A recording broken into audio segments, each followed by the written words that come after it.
Right now, let's dig into a lot of what's being made around the economy and the changes that we've seen in this COVID-19 environment. A new look at that and a new report from Nomura is digging into the way that a lot of this might not go back to normal as soon as we think, and the lasting repercussions from how we've seen this trickle through not just the employment picture here in the United States, but also beyond our country's borders here across the globe as we deal with increasing tensions between the U.S. and China, as well as more debt concerns to discuss here. For more on all of that report, I want to bring on Nomura's Chief Economist Lewis Alexander, who joins us now on the phone. And Lewis, when we talk about this, there's a number of things to dig into in your latest report here, subtitled "The World After Furloughs, Face Masks, and Fear." But I want to start with one discussion that we're hearing a lot more of right now. That would be in the return to schooling here in the United States. And right now we are getting updates out of Milwaukee, Wisconsin to Fort Bend County, Texas, joining California's two largest school districts in Los Angeles and San Diego, and announcing plans to shift to online classrooms and online teaching. What is your take, though, on how that move might impact inequality that we've already seen in terms of how stretched schools are in some of these lower income neighborhoods? What's your take on what we should expect moving forward on that front? Oh, look, this is a real challenge, obviously, for people to work. They've got to deal with childcare, and that's been one of the things that is sort of an obstacle to the recovery. And so on the one hand, getting kids back in school is going to be part of ultimately the longer run economic correction. But at the same time, you want to do it safely. You don't want to put the kids at risk. Don't want to have schools be one of the things that contributes to the spread of the virus. So these are tough choices. I think one of the things I would stress is I think we have learned how to do more of these things remotely. I suspect we will be more effective at teaching remotely in the fall than we were in the spring, when it was sort of all new and frankly, people were learning as they're going. But I don't think that's ultimately where we want to be in the long run. So this is part of a long run adjustment. And unfortunately, this is another way in which unequal access to things like the internet and basic hardware is going to create another obstacle to us getting to a more equitable economy. Yeah, as your report noted, you have seen a more stark drop-off there in terms of online attendance from lower-income households through all of this, and the early shift to learning from home before we see what happens across the country here in the fall, as a lot of people are hoping, a lot of parents out there hoping that their kids can return to school. But beyond just the schooling front, you talk a lot about economic inequality in this report. As we've noted, we've seen a lot of the brunt of this economic impact being shouldered by communities of color. A lot of those people working in sectors hardest hit by the pandemic, when we think about hospitality and leisure. And more specifically on that front, you say that some of this that we've seen here in terms of stimulus passed to really help address that issue might be supporting the idea of universal basic income getting accepted here in the U.S. down the line. Why might that be, and why do you think that being an issue that's relatively new here in the country might actually be catching some new support here? Look, I think obviously there's been a focus on income inequality before COVID-19, but COVID-19 has, I think, highlighted all sorts of ways in which the system is unequal. And if you ask, how can we correct that going forward? Universal basic income is certainly one of the ways to do it. There's not the only way.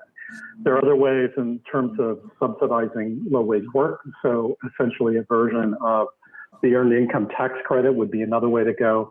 Obviously, providing services like ensuring that everyone has access to healthcare is another way to address it.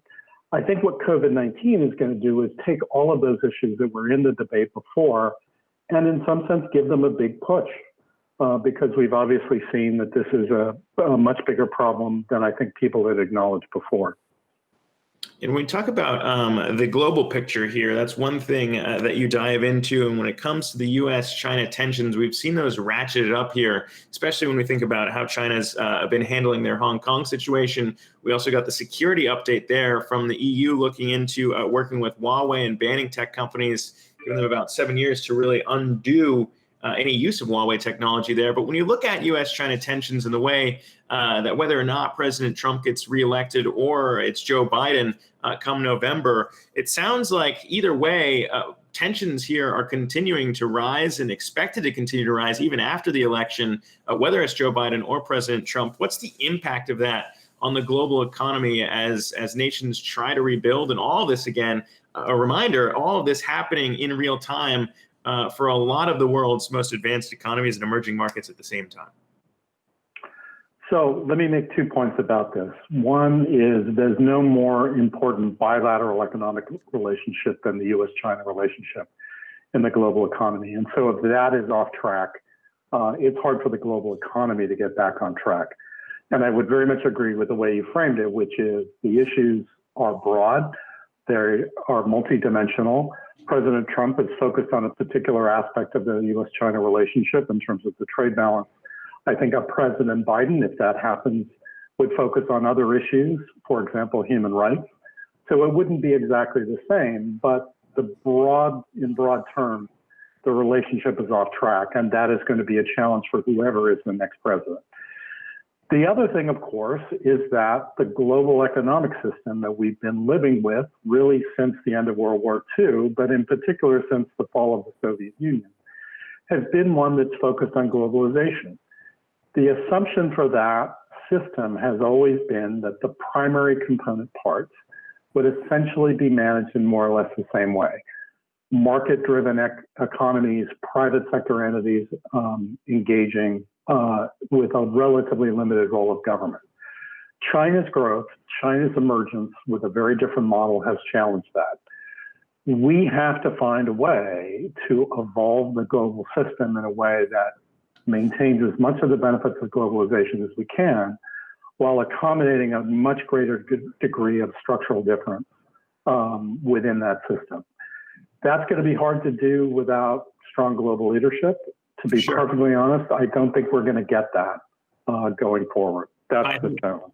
I think that we've seen a lot of the market kind of weighing the idea that we won't be getting that ahead as we see tensions here and in relations really with the U.S. and China unraveling the longer this draws on. Phase two really not really on the table right now when we think about how President Trump has been talking about that ongoing trade dispute. But I want to end the conversation here on this point in terms of what the world's going to look like beyond this with kind of how you opened the report, quoting Winston Churchill and his ideas that no good crisis should go to waste here. So when you think about what good could come from how the U.S. looks to rebuild out of this, what do you see as the biggest opportunity that shouldn't be wasted in terms of how we could rebuild and recover in a way that will actually pay dividends down the line? So one opportunity, obviously, is infrastructure related to climate change. There's obviously going to be a need to promote economic growth. That's going to be, government spending in form of infrastructure. That's an opportunity. I think another one is you just have to look around at how the private sector has responded to this. And they've been remarkably flexible. I think a lot of businesses have learned a lot of things. I think we will get to a point where COVID-19 is no longer the threat that it is now. And I don't think businesses are going to unlearn those lessons. And so I think there is a chance that we will have a more flexible and productive private sector, as well as an opportunity to do some things like put more investment into infrastructure that will be more consistent with where we want to be on climate change. And I think that's why this phase four deal gets ever more interesting when we think about where Republicans and Democrats might agree, especially as we hear President Trump in the White House stressing infrastructure spending as something that is on the table to be discussed here. Of course, in an election year, you never know what you're going to get. But Lewis Alexander, Nomura Chief U.S. Economist, appreciate taking the time to chat with us. My pleasure. Hey investors, Zack Guzman here. Are you interested in learning more about the markets and getting the latest financial news? Well, then click right here to subscribe to our Yahoo Finance YouTube channel. Get the latest up-to-the-minute market analysis, big interviews in the world of finance, and information on how to manage your money every day wherever you are.